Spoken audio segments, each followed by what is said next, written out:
नमस्कार दोस्तों, तो इस वीडियो में मैं आप लोगों का स्वागत करता हूं। देखिए, इस वीडियो में आप लोग जानने वाले हैं हिंदी के एक वाक्य को कई तरीके से इंग्लिश में कैसे बनाएं। ठीक है, ये आप लोगों को बताऊंगा मैं एक ही वाक्य को मॉडल का यूज करके और सभी टेंसेस का यूज करके एक ही वाक्य को, ठीक है, अलग अलग सेंस के लिए। ठंडी खीर जितनी आसान होती है खानी, उसी प्रकार से ये वीडियो आप लोगों को आसान लगने वाली है। तो आइए इस वीडियो को शुरू करते हैं। आप लोग देख रहे हैं डेली इंग्लिश फॉर ऑल। देखिए, हम अंग्रेजी सीख चुके हैं। तो देखिए, सबसे पहले मैं आप लोगों को बताने जा रहा हूं ये वाक्य बना के प्रेजेंट में, पास्ट में, फ्यूचर में, नेगेटिव में, इंटेरोगेटिव नेगेटिव सेंटेंस में। ठीक है, उसके बाद हम मॉडल पर आएंगे और मॉडल में ये वाक्य किस प्रकार से बनाया जाएगा ये भी आप लोगों को बताऊंगा। तो आइए इस वीडियो को और आगे बढ़ाते हैं। देखिए, हम अंग्रेजी सीख चुके हैं। सबसे पहले प्रेजेंट में वी हैव लर्नड इंग्लिश। ठीक है, हम अंग्रेजी सीख चुके हैं। वी हैड लर्नड इंग्लिश, हम अंग्रेजी सीख चुके थे। We will have learned English, मतलब हम अंग्रेजी सीख चुके होंगे। अगर नेगेटिव की बात करें, नकारात्मक, we have not learned English, मतलब हम अंग्रेजी नहीं सीखे हैं या फिर हमने अंग्रेजी नहीं सीखी है। ठीक है, we have not learned English. Interrogative है, हैव वी लर्नड इंग्लिश, क्या हमने अंग्रेजी सीखी है।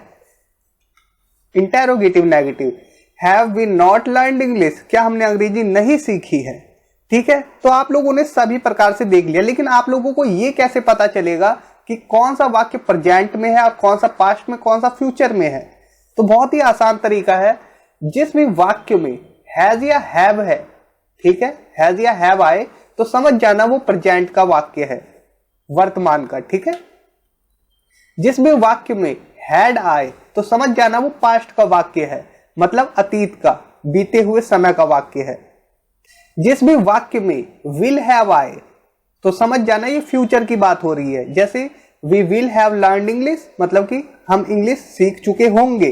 कब? फ्यूचर में, क्योंकि विल हैव है। और नेगेटिव और इंटेरोगेटिव आप लोगों को मैं कई बार बता चुका हूं, एक बार और बताता हूं। हेल्पिंग वर्ब के बाद हम नॉट लगाते हैं, उसके बाद जो भी वर्ब है वो लगाते हैं अकॉर्डिंग टू सेंटेंस और टेंस। और इंटेरोगेटिव में हम हेल्पिंग वर्ब को पहले रख देते हैं, कोई सा भी टेंस हो उसमें हम हेल्पिंग वर्ब को पहले रखते हैं। और इंटेरोगेटिव नेगेटिव में हेल्पिंग वर्ब को पहले रखते हैं, फिर सब्जेक्ट लगाते हैं, फिर उसके बाद नॉट लगा देते हैं। बस इतना सा है। तो अब देखिए, अब मैं आपको चार्ट के माध्यम से समझाता हूं ये कौन से सेंटेंसेस है। तो ये सभी सेंटेंसेस है परफेक्ट टेंस के। ठीक है, वो प्रेजेंट परफेक्ट में हैज हैव का यूज करते हैं, कर चुका है का सेंस आता, कर चुका हूं। ठीक है, कोई काम पूरा हो चुका है, परफेक्ट हो चुका है, उसके लिए हम इन वाक्यों का यूज करते हैं। हम हैज हैव का यूज करते हैं, उसके बाद वर्ब की थर्ड फॉर्म हैड का यूज करते हैं, कर चुका था के सेंस में पास्ट के लिए, उसके बाद वर्ब की थर्ड फॉर्म। विल हैव का यूज करते हैं कर चुका होगा के सेंस में, उसके बाद वर्ब की थर्ड फॉर्म।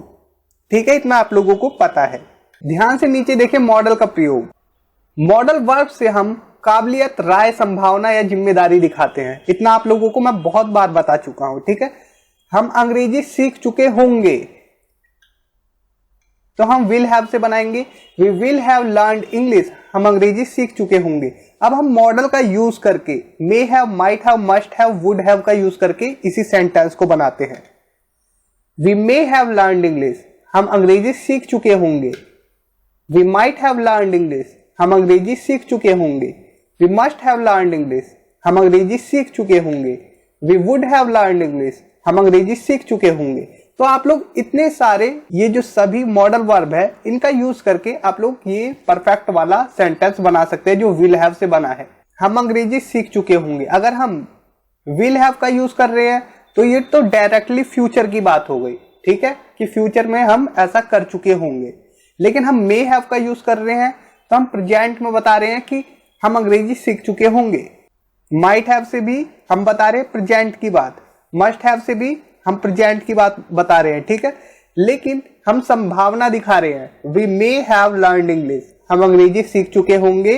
हम संभावना दिखा रहे हैं, मे से 50% चांस है कि हम अंग्रेजी सीख चुके होंगे। अगर हम कहते हैं we might have learned English, मतलब 1 से 20% चांस है कि हम अंग्रेजी सीख चुके होंगे माइट हैव से। मस्ट हैव से हम 100% इंग्लिश सीख चुके होंगे। We must have learn English, must have का मतलब है 100% पक्का हम इंग्लिश सीख चुके होंगे, ठीक है। और वुड से we would have learn English, 80% chance है कि हम इंग्लिश सीख चुके होंगे। तो ये आपने देखा कि ये सभी जो मॉडल वर्ब है, इसके बाद हम वर्ब की थर्ड फॉर्म का यूज कर रहे हैं, लेकिन संभावना दिखाने के लिए, ठीक है। इतना क्लियर है। अब देखिए उसके पास एक बाइक होगी, तो हम विल हैव से बना सकते हैं, मे हैव से, माइट हैव से, मस्ट हैव से, वुड हैव से। ये स्टार इसलिए दिए हैं कि इनके और भी ज्यादा यूजेस हैं, वो भी मैं बताऊंगा, मस्ट हैव और वुड हैव के, ठीक है। और शुड हैव के भी और यूजेस है, कैन हैव के भी। तो देखिए हम विल हैव से इसे बनाते हैं, he will have a bike, उसके पास एक बाइक होगी फ्यूचर में। ही मे हैव अ बाइक, उसके पास शायद एक बाइक होगी, 50% चांस है मे हैव से, ठीक है। He might have a bike, उसके पास शायद ही एक बाइक होगी, मतलब 0 से 20% चांस है कि उसके पास बाइक होगी। He must have a bike, उसके पास जरूर बाइक होगी। He would have a bike, उसके पास जरूर बाइक होगी, लेकिन 80% चांस है।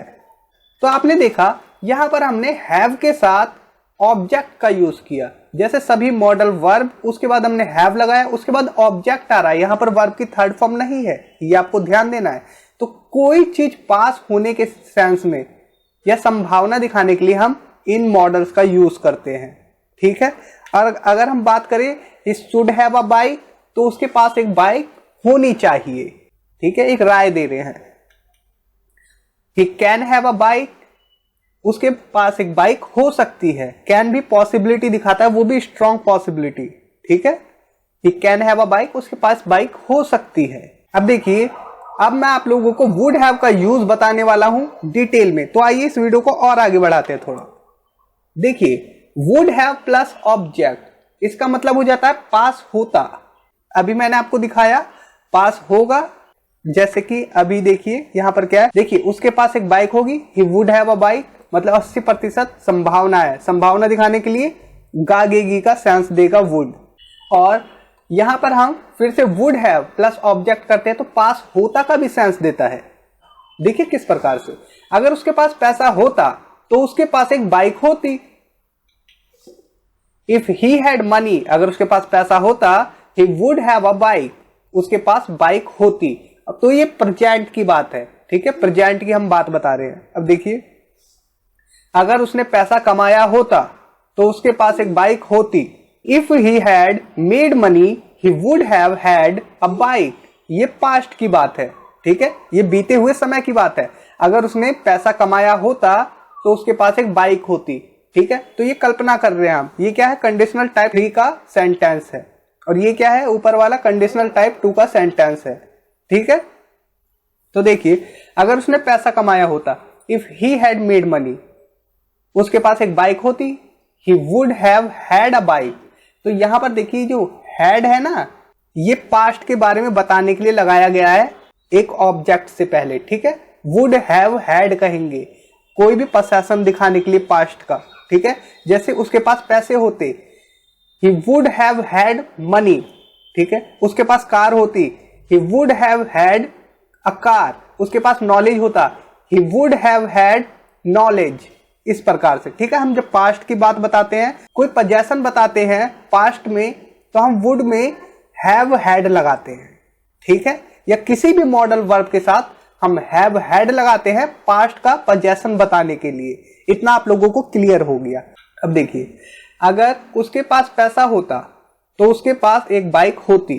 फिर से देखिए if he had had money, अब मैंने क्या बोला, अगर उसके पास पैसा होता, तो यहां पर भी पास्ट में जाने के लिए आपको एक और हैड लगाना पड़ेगा पोजेशन दिखाने के लिए, ठीक है। If he had had money, एक तो हो गया हैड पास्ट में जाने के लिए, और दूसरा हैड है पोजेशन दिखाने के लिए। तो क्लियर हो गया यहां पर, if he had had money, अगर उसके पास पैसा होता, he would have had a bike, तो उसके पास बाइक होती, ठीक है। इतना क्लियर है आप लोगों को। वुड हैव और वर्ब की थर्ड फॉर्म आएगी, चुका होगा या चुका होता का सेंस। वो नहा लिया होगा या नहा चुका होगा। He would have taken a bath, he would have taken a bath, वो नहा लिया होगा या नहा चुका होगा, ठीक है। ये वाला सेंस आ रहा है कि हम पॉसिबिलिटी दिखा रहे हैं। किसी ने हमसे पूछा कि रवि नहा रहा था, कहाँ पर है वो, अभी नहा ही रहा है क्या? तो मैंने बोला नहीं, वो तो नहा लिया होगा, अब तक वो नहा लिया होगा, he would have taken a bath.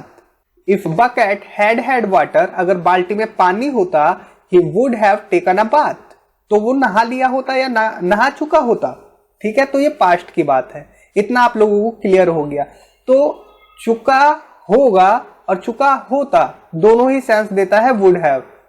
Conditional sentences की बात करें तो ये चुका होता का है सेंस देता है, चुका होता। ठीक है, अगर हम पॉसिबिलिटी की बात करें, संभावना की बात करें, तो चुका होगा का सेंस देता है। इतना आप लोगों को क्लियर है।